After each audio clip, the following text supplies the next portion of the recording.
The torches along the stone corridor flickered with a restless wind, their flames casting trembling shadows against the walls of Castillo de Altamira. The hour was late, long after the servants had been dismissed, and the great halls should have been silent. Yet Elena, the steward's daughter, hurried barefoot along the cold flagstones, clutching a folded cloth to her chest as if it might protect her from the silence that pressed in on every side. She had been told to deliver a message to the kitchens, or so she believed, but the castle at night was a treacherous maze. Staircases spiraled in unfamiliar directions, archways opened into halls she had never seen, and every corner seemed to lead her deeper into confusion.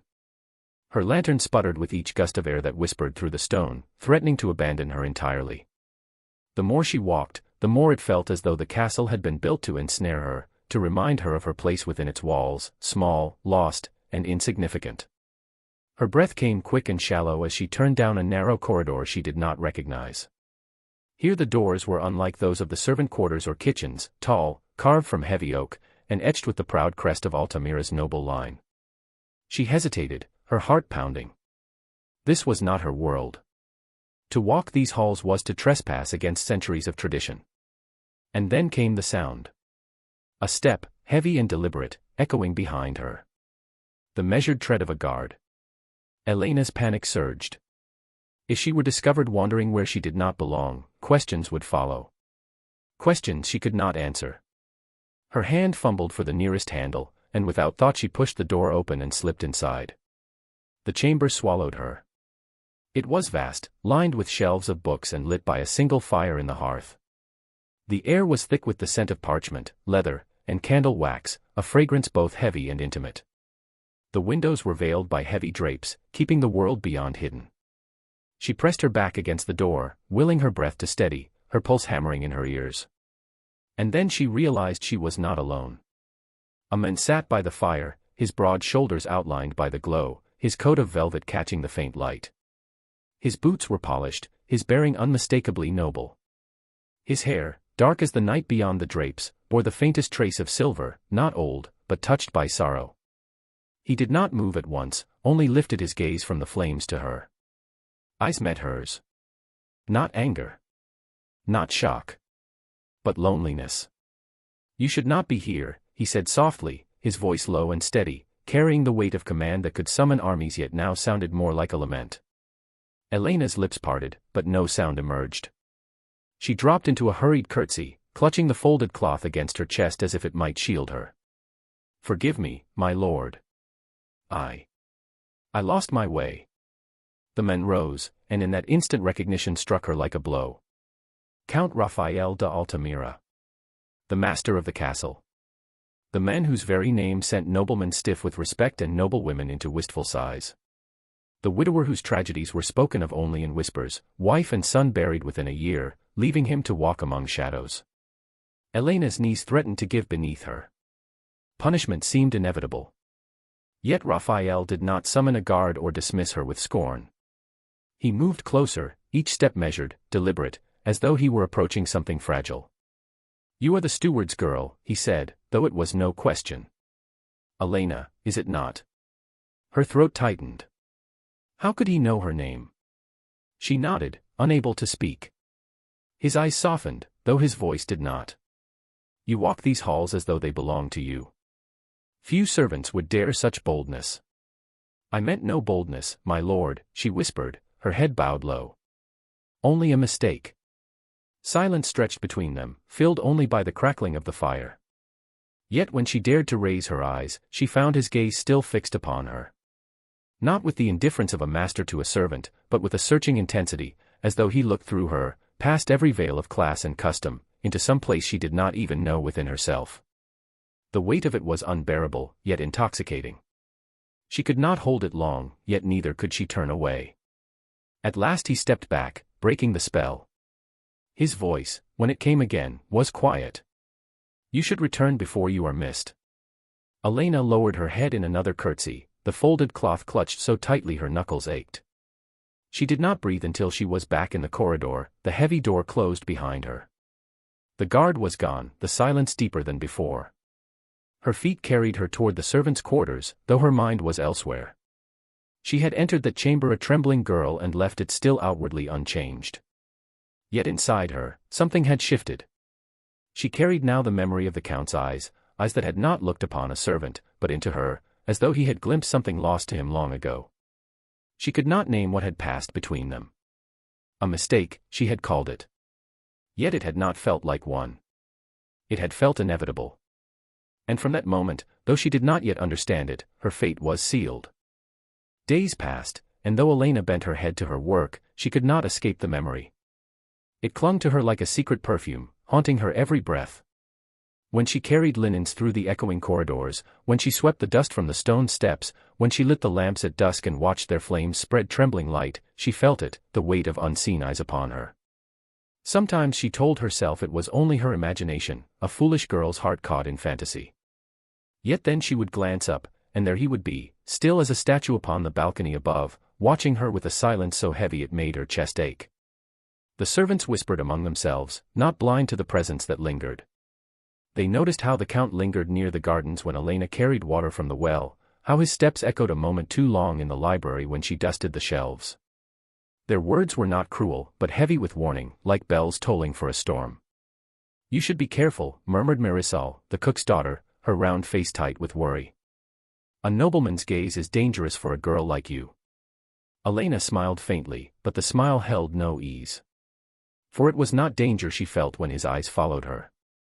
It was something worse, something far sweeter and more terrible. It was a pull, fierce and irresistible, like the tide that drags ships from the shore. To resist it was impossible, to surrender to it was madness. Yet her heart, traitorous and wild, leaned always toward him. One evening, she climbed the steps to the chapel, carrying a basket of fresh candles.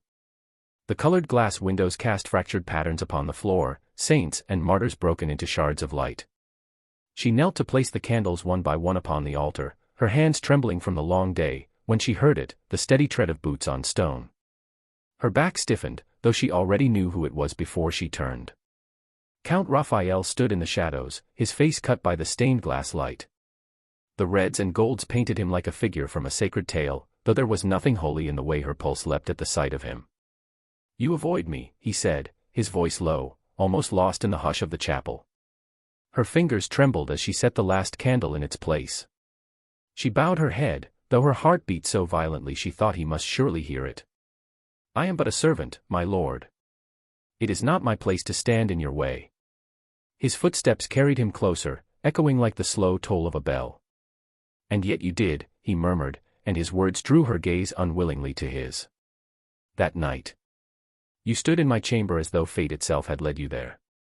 Elena's breath caught, her body trapped between fear and longing. His nearness was overwhelming, his presence filling the chapel more than any prayer could. The faint scent of cedar clung to him, of smoke and fire, and she felt herself drawn to it even as her feet shifted back. "My lord," she whispered, desperate to keep the trembling from her voice, "it was not fate. Only error." His hand lifted, not touching her yet, but brushing against the folded cloth she carried, a light graze that made her nerves sing. The touch was not upon her skin, and yet it felt more intimate than a kiss. "Do you believe that?" he asked, his voice rough, as if the words cost him dearly. She could not answer. Her throat closed, her lips parted but no sound came. The silence between them was louder than the chapel bells, louder than the crackling of wax as the new candles caught flame. Her heart thundered in her chest, as though trying to break free of the life she had always known. At last, his hand fell away, but his eyes did not release her. "I have lived too long in silence, Elena. Too long with ghosts."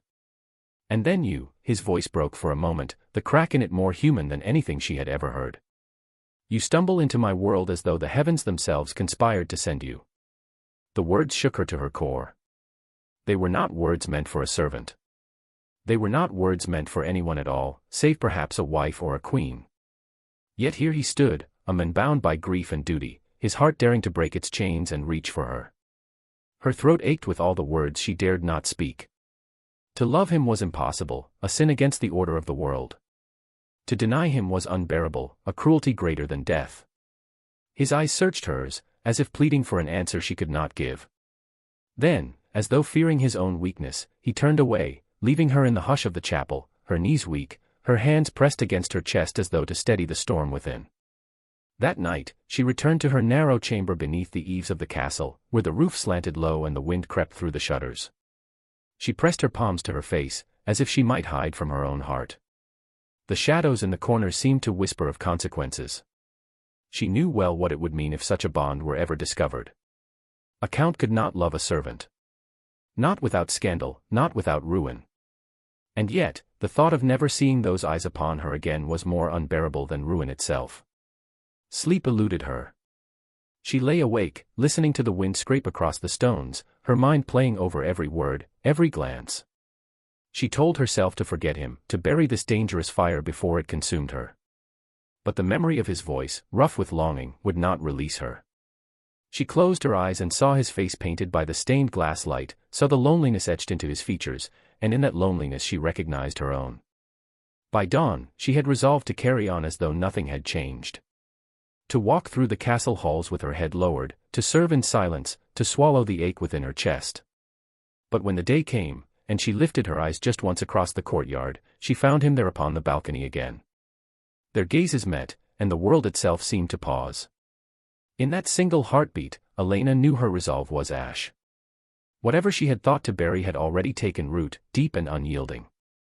And though she feared the world's judgment, feared the ruin that must come, she feared more the thought of a life lived without the gaze of Count Raphael de Altamira upon her. It was not danger she walked toward. It was destiny. The castle walls had ears. What began as glances became murmurs that fluttered from lintel to lintel, and those murmurs thickened into suspicion heavy as winter fog. Elena felt it whenever she crossed the courtyard with a bundle of linens or passed through a doorway with a tray of ink and sand for the study, that subtle turning of heads, the swift, feigned busyness as though brooms and ladles might drown out talk. The count's summons came more often than propriety would allow for a steward's daughter: bring this ledger from the library, arrange the white lilies in the solar, carry a message to the chapel, to the stable, to the north tower where no messenger was ever needed. Nothing improper was seen, never a hand too bold, never a door locked, but the air around them was charged, an invisible current that made the hairs on her arms rise whenever he entered the room. At night she dreamed him alive in the places grief had hollowed out. She saw him in the high windows where moonlight pooled, at the far end of a long table set for one, in the doorway of a nursery forever silent. She woke with her fingers pressed to her lips, her heart stumbling at the memory of a voice that said her name like a vow. By day, she caught his shadow before she saw him, the broad line of a shoulder against sunlit stone, a reflection in glass, the stale warmth of a chair where he had only just sat. It was as if the castle itself carried his presence forward to meet her. Marisol, who loved fiercely and spoke plainly, caught her by the elbow in the scullery. "You should be careful," she warned, eyes flicking toward the corridor as if danger might walk in. A nobleman's gaze is a fire that leaves nothing but ash behind. Elena meant to answer lightly, to hide what trembled inside her with a laugh and a shrug. But the truth pressed against her ribs with every breath. It was not danger she felt when his gaze found her in a room. It was a pull that bent her like a sapling toward light, fierce, irresistible, terrifying in its sweetness. To resist it felt like denying air. The count never hurried her. He spoke gently, yet his presence unsettled every careful habit she had learned to survive Altamira's hierarchy. One morning he bid her place a volume of poetry in the solar. The room glowed gold with the hour, dust motes drifting like slow snow. She set the book down and turned to leave, but his voice stopped her. "The lilies you arranged yesterday, how did you know where to place them?" She swallowed. "Your lordship's house remembers where it has known beauty." It was an impertinent answer, and she blushed at it, but he only looked at her with a wonder so unguarded it frightened her. Others were not so gentle. Don Esteban, cousin to the count, claimant of small glories and large debts, began to haunt thresholds like a rumor made flesh. He laughed loudly in the great hall and softened his voice to a thread when he stood in doorways as Elena passed. His smile never touched his eyes. He liked to speak of duty when many ears were listening. He liked to say family as if the word had teeth. One afternoon, when the sky had the color of pewter and a storm to the north pressed the light low, Elena carried a folded note along the west passage, a message the count said could be trusted only to her. The corridor was narrow, the sconces unlit, and the chill of stone crept into her bones. Esteban slid from a doorway before her and blocked the way with a courteous bow that made mockery of courtesy. "You think yourself clever," he hissed, his breath smelling faintly of wine gone sour as his hand clamped around her wrist. A servant who catches the master's eye. Do you know what they will do when they find out? They will cast you out. Or worse. His grip sank bone deep. Elena tried to wrench free, dignity dissolving into raw fear. My lord, please. He leaned closer. Smile less. Look down more. That is the way a house like this spares a girl like you. The thunder of boots tore through the corridor. Esteban's fingers tightened, then loosened as he straightened with a swallow, arranging his face into offended propriety. Count Raphael stood at the corner, not breathless, not surprised, simply there, jaw set hard, his gaze a brand. Leave her, he said, each word a stone. No raised voice was necessary, the command was complete in the steadiness of it. Esteban lifted his hands from Elena as though her skin had burned him. He made a show of bowing. Cousin, he said with a smile that showed nothing of warmth, it appears I have interrupted a delivery. Raphael did not look at him. Go. Esteban went, or rather retreated with a grace that promised he would return at the moment it could hurt most. His steps faded. The corridor lay still, full of the racing sound of Elena's breath. The Count did not touch her at first.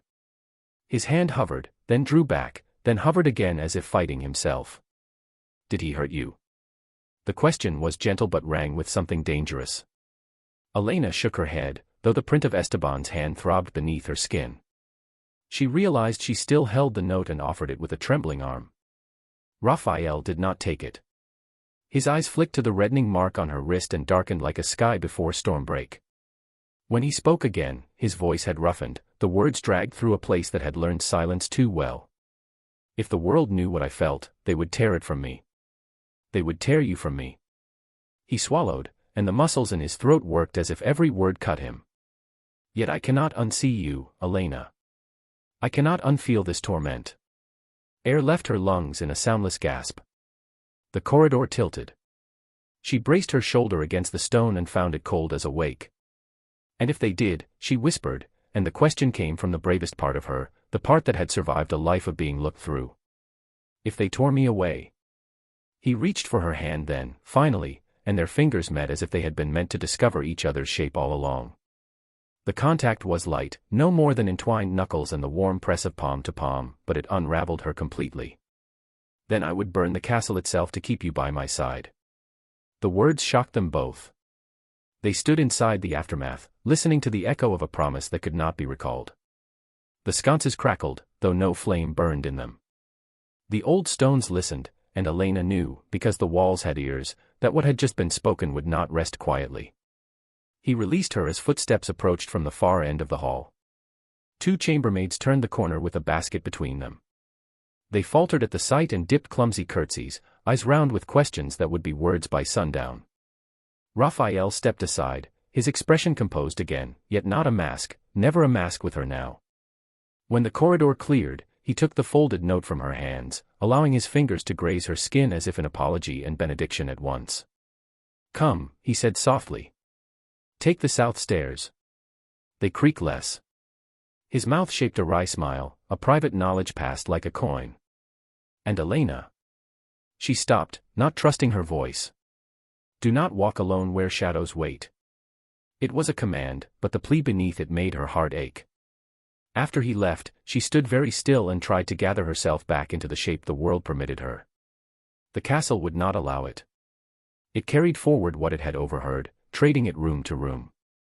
Later, in the laundry, she felt conversation stall as she entered. In the pantry doorway, Dona Inés regarded her with the cool appraisal of a woman who had served 3 lords and buried 2. Take care, she said without looking away. Men with crowns in their blood forget who bleeds for them. Winter draped Altamira in silence, muffling the stone corridors with frost and stilling the fountains until they stood like statues carved in ice. Snow fell gently on the parapets, piling against narrow windows, softening the hard lines of the battlements. Fires burned longer in the hearths. Breath lingered in the air like ghosts. And in that breathless hush, their love grew too fierce to be hidden. The world outside still turned by its rigid rules, still clung to its hierarchies and rituals, but inside the walls of the chapel at midnight, under the watchful eyes of saints painted in forgotten centuries, they became something truer than any vow sworn at court. He kissed her without words. No declaration, no pleading, no apology, just the quiet press of his lips against hers in the stillness of sacred stone. Her hands trembled where they rested against his chest, but she did not pull away. And he did not rush her, did not crush her with desperate hunger. He kissed her like a man tasting the world anew, after years spent buried beneath grief. For a long moment they stood in silence, their foreheads resting together as candlelight flickered around them. The scent of melting wax and pine boughs filled the air. Outside, wind scraped across the windows like a warning too late. The next morning, the castle changed. Esteban moved swiftly, with all the cunning of a man born to serve his own ambition. He did not shout. He whispered, into the ears of council members, into the minds of men who owed him debts, into the fragile space where envy nestles behind courtesy. He told them of how Elena lingered in the solar, how her hands dared to touch velvet and porcelain, how the count's gaze betrayed his mind. He spoke of spells and seduction, of a servant's audacity, of a legacy being undone by lust. The council met behind closed doors, but nothing in Altamira stayed secret for long. Servants heard the pacing of boots, the slam of palms against oak, the rise of voices that even stone could not contain. Elena was summoned, not to defend herself, but to be judged in absence. Raphael stood tall in the council chamber, his coat unbuttoned, his collar loosened. He looked not like a count, but like a man worn thin by love and defiance. His voice, when it rang out, silenced every protest. "She is no thief," he said, each word a hammer against centuries of silence. "She is no trick. She is not some viper crawling into my bed for coin or title. She is the light that has returned to my hollow house." Gasps rippled across the room. Some men looked away. Some turned red with fury. Others, the old ones, the ones who remembered his laughter before tragedy had stripped it away, only stared. "A count," one of them muttered, betting a servant girl. "Are we to crown chambermaids now?" Raphael's gaze hardened. "I do not ask your crown. I ask your understanding. But if you offer neither, I will walk from this council as a man still standing tall." Their verdict did not matter. Not truly. The storm had already broken. That night, Elena sat on the edge of her narrow bed, her shawl pulled tight around her shoulders. The air was bitter, and each gust of wine through the shutters felt like a verdict carved into her skin. She had not seen him since morning. She thought perhaps he would not come, that the fire had gone out under the weight of stone and title. But the door creaked open. He stood in the frame, snow melting in his hair, eyes weary but burning with something fierce. She rose at once, but he raised a hand, wordless, and crossed to her in 3 long strides. He took her hands gently, bringing them to his lips. His breath warmed her knuckles. "They will never accept us," he said quietly. Her voice cracked like frost underfoot. "Then what are we to do?" He looked around her room, small, bare, with a single worn blanket and a tin basin. It was no place for declarations of love. But then, neither was a world that divided hearts by birth. "We do what hearts have always done when the world stands against them," he whispered. "We choose. Even if it means leaving all behind." She trembled in his grasp. "Would you leave your castle? Your name? Everything?" He smiled then. Not the measured, diplomatic smile of a noble, but the unguarded, human one of a man who had found something worth more than every tapestry and title combined. "Titles are chains, Elena. But you are freedom." She believed him. Not because the words were perfect, but because they were spoken in the quiet hour where truth could not hide. Before dawn, while the rest of the castle still lay buried in dreams and frost, they fled. She carried nothing but a shawl and the ring he had pressed into her hand beside the chapel steps. He carried nothing but her hand in his and the fire that had finally returned to his eyes. They rode together down the slope behind the stables, past the old hunting trail where snow lay thick and undisturbed. The stars above wheeled in silence. The world ahead was uncertain, cruel, perhaps. But it was theirs. When the castle finally slipped out of view, a silver line on a ridge behind them, Elena turned to look at him. His face was drawn, the cold biting at his cheeks. But when she met his gaze, she saw the eyes that had once looked at her through the glow of firelight in a chamber where she did not belong. Only now, they were no longer lonely. In them, she saw forever.